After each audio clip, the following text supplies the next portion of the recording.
Rome did not fall in a single dramatic moment. There was no final shout, no last sword-striking stone, no emperor standing alone on burning steps.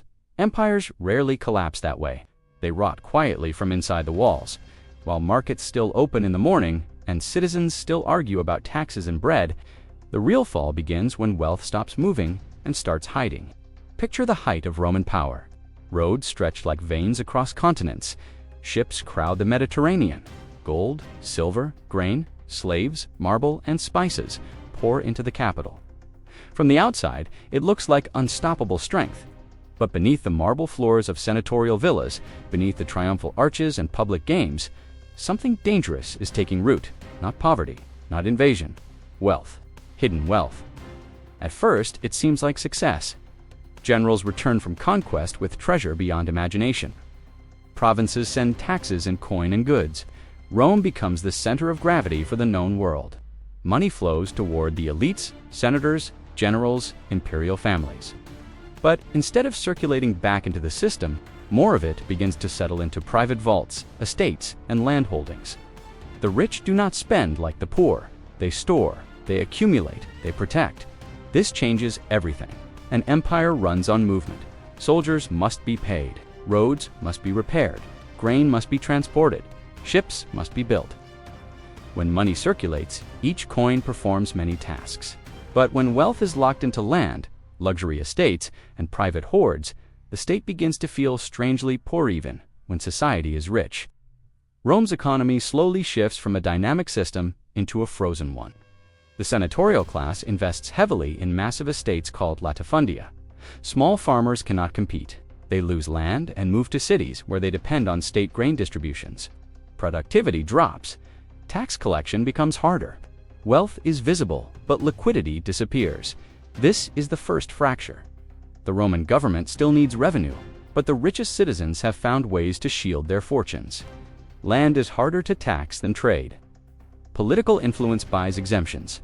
Wealth concentrates at the top, while the tax burden shifts downward to merchants, small landowners, and provincial producers.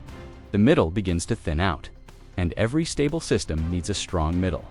At the same time, military costs rise. Borders stretch, threats grow. More soldiers are needed, and soldiers must be loyal. Loyalty requires pay, but coin shortages become common. Silver content in Roman coins is quietly reduced. The money supply looks the same, but its value weakens. Prices rise, trust falls, trade slows. Hidden wealth is now doing silent damage. The elite class has more resources than ever, but the state has less usable power. This imbalance forces desperate measures. Taxes increase, price controls are attempted. Professions become loxoons, must follow their father's trades to guarantee tax flow. Freedom narrows as the system tries to hold itself together. This is how wealth turns into weight. When capital stops flowing, governments compensate with control. When revenue weakens, authority hardens. Rome begins transforming from a flexible empire into a rigid machine. Economic mobility shrinks. Innovation fades. People work not for opportunity, but to meet obligations. And yet, on the surface, the empire still looks grand. Public games continue. Emperors build monuments. The illusion of prosperity hides structural decay, because collapse does not begin with visible ruin. It begins with financial distortion. The rich, seeking safety, withdraw further. They fortify estates. They rely less on state protection and more on private networks. Economic life ties as loyalty shifts from Rome to local power centers. The empire is still one territory on maps, but economically, it is fragmenting. Here's the turning insight. Rome was not destroyed by the poor draining the system. It was weakened by the rich exiting the system while still living inside it. When wealth becomes private and risk remains public, imbalance grows. The state carries defense, infrastructure, and order, but the resources that once funded these pillars sit behind villa walls, protected from circulation. And the more the government pushes to extract what it needs, the more wealth hides. This feedback loop is slow, but deadly. Watch closely, because this is where the story shifts from history to pattern. Rome's crisis was not a sudden disaster. It was a long financial squeeze, a mismatch between visible wealth and usable wealth, between assets and liquidity. between private security and public responsibility. That mismatch is what hollowed out the Empire's core long before any invading army crossed the borders. If you want to understand how powerful systems weaken without anyone noticing at first, this is the moment to pay attention. Because the fall of Rome did not begin with barbarians at the gates, it began when money stopped moving. And what happens next is where the pressure breaks the structure. The pressure does not explode all at once. It tightens, slowly, year after year, decision after decision. Rome moves deeper into a trap built not by enemies, but by incentives. As coin quality declines, trade becomes more complicated. Merchants demand higher prices, not because goods are scarce, but because trust is. When people suspect money will lose value, they hold on to real things: grain, land, metals. Circulation slows further. The state responds by minting more coins with even less silver. The surface solution deepens the core problem. Meanwhile, the elite grow more insulated. Vast estates become self-contained worlds. They produce their own food, tools, even clothing. Local peasants work the land under heavy obligation. These estates depend less on open markets and less on the imperial system. What once was a networked economy begins turning into islands of private production. This is the second fracture. Rome's strength had always come from integration roads linking provinces, trade binding regions, tax revenue flowing back to the center. Now, wealth is still present, but it is no longer networked. It is parked, and parked capital does not defend borders. The army feels this strain first. Recruiting becomes harder. Why serve for unstable pay when powerful landowners offer protection and food locally? The state increases taxes again to fund defense, but higher taxes push more small producers off their land. They fall under the control of large estates for survival. The tax base shrinks further. Every attempt to fix the system makes the system weaker. The government introduces strict price controls, trying to freeze inflation in place, but laws cannot force trust. Sellers hide goods rather than accept controlled prices. Shortages appear not because supply vanished, but because incentives broke. When rules fight reality, reality goes underground. To keep revenue predictable, professions become hereditary. If your father was a baker, you are a baker. If he was a tax collector, you are too. This locks labor in place. Movement, once the engine of Roman expansion, becomes restricted. The empire that built roads to connect opportunity now traps people where they stand. And still, the wealthy adjust better than anyone. They have land, they have storage, they have influence, they negotiate exemptions, they lend to the state at interest, gaining even more leverage. Public weakness becomes private advantage. This is the third fracture. The Roman government now depends on the very class whose behavior is draining the system. The rich become both shield and siphon. Their estates provide stability in some regions, but they also pull loyalty away from the imperial center. People begin to rely more on local patrons than distant emperors. Security rises when threats rise on the borders. The state struggles to respond quickly. Funding is unstable. Logistics are strained. Command becomes politicized. Generals rely on personal loyalty from troops rather than institutional trust. Armies begin to follow leaders, not Rome. This is where economic distortion becomes political risk. Because when money stops flowing smoothly, power stops flowing smoothly. Authority fragments the same way capital does. Provinces feel less connected. Local leaders grow stronger. The center grows more desperate. Emperors change rapidly now. Some try reform. Some try force. Some debase currency further. Others raise taxes again. Each action is logical in isolation. Together, they form a spiral. Hidden wealth has turned into silent gravity, pulling the system inward. The middle class, once the backbone of tax revenue and military recruitment, has thinned dramatically. Society splits into two realities: immense private wealth at the top, growing dependence and obligation at the bottom. The bridge between them collapses. And when the middle disappears, stability disappears with it. Trade routes that once thrived begin to shrink. Urban populations decline as economic life retreats to estates. Cities become administrative centers rather than engines of growth. Innovation slows, risk-taking fades.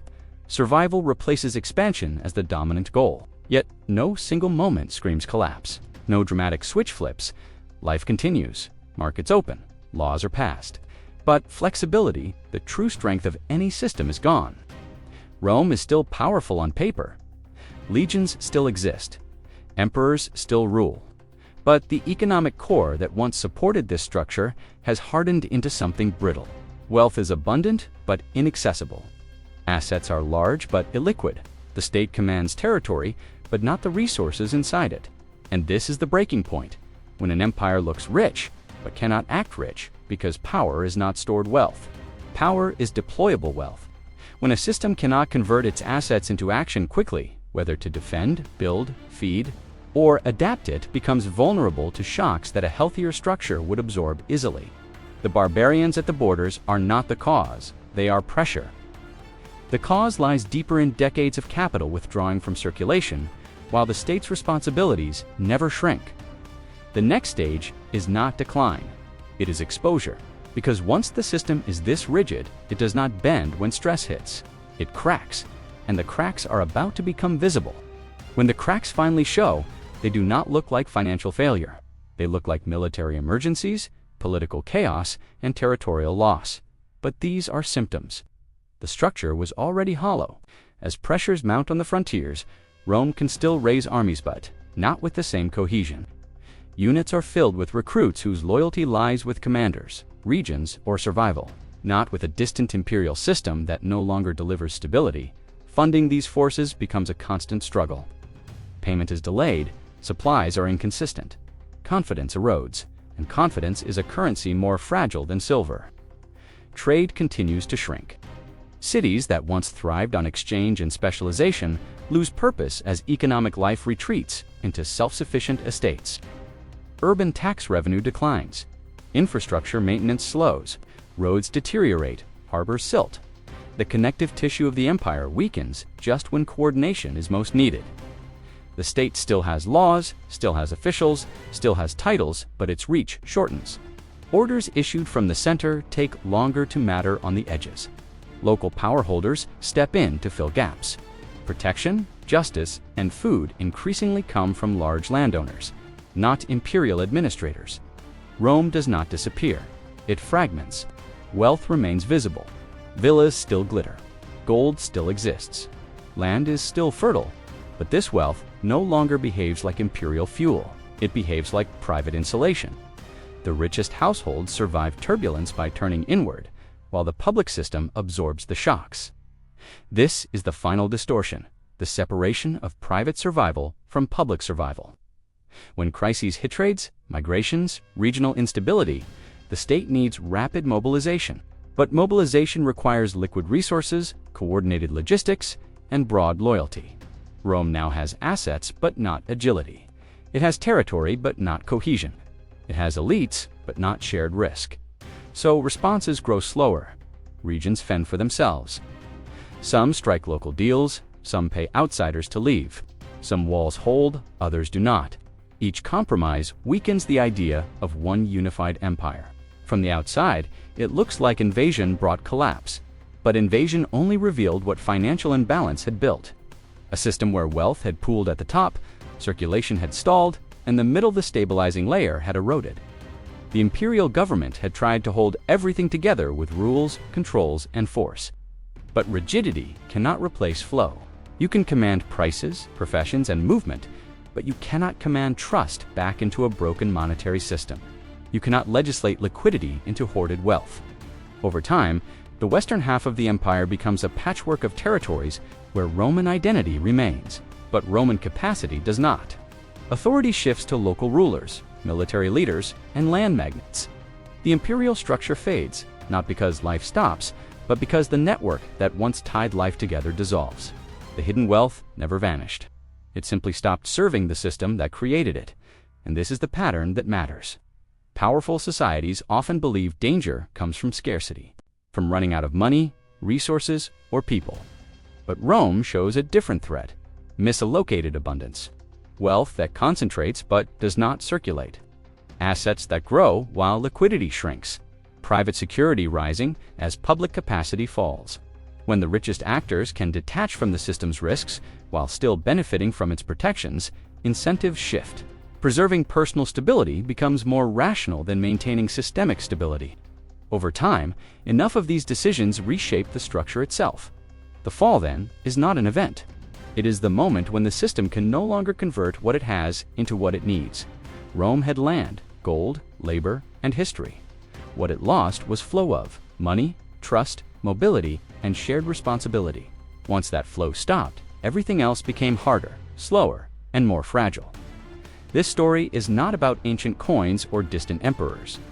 It is about how financial structures shape political outcomes, about how liquidity supports power, about how the health of the middle determines the resilience of the whole. When you look at any large system, past or present, the question is not just how much wealth exists. The real question is where it sits, how fast it moves, and who carries the risk when it doesn't. Because empires rarely die from the outside first. They weaken when internal incentives quietly pull wealth away from circulation and push responsibility toward a shrinking base. If this kind of deep historical pattern helps you see the modern world more clearly, stay with Fiscora Empire. These stories are not just about what happened. They are about how systems behave, how power shifts, and how financial mechanics shape history long before headlines appear. And if you want to keep uncovering the hidden structures behind global power, make sure you resubscribed and following along, because the next story might not be as far from our time as it seems.